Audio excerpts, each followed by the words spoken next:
apabila kita ingin sukses dunia dan akhirat,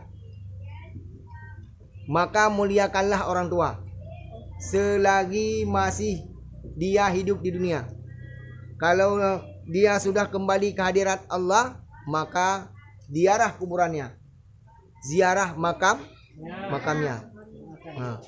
Maka takzim kepadanya kalau ingin sukses hidup dunia dan akhirat.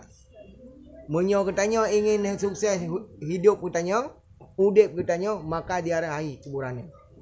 Kalau memang dia sudah tiada. Kalau masih ada, maka muliakanlah dia. Khadamkan dia.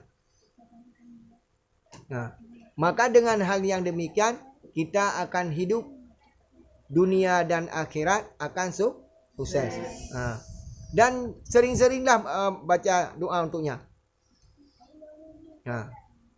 Maka banyak manusia yang lupa. Kenapa lupa? Karena lupa dia kesibukan bermacam-macam. Lupa berdoa kepada orang tua.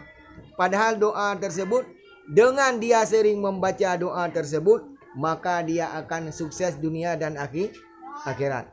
Munyo katanya kita sering membaca doa untuk orang tua, katanya akan sukses udip katanya dunia dan akhirat. Rabbighfirli dunubi wali walidaini warhamhuma kama rabbayani shaghira.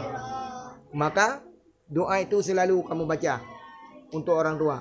Kalau ingin kamu hidup menjadi orang yang sukses dunia dan akhirat, maka perbanyaklah di akhir selesai dalam salat,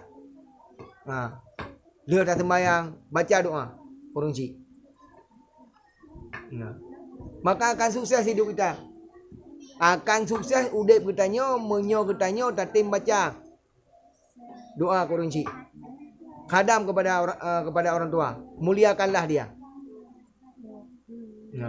Dengan kita muliakannya, yang bahwa mendapat ridha daripada orang tua, akan juga mendapat ridha daripada Allah.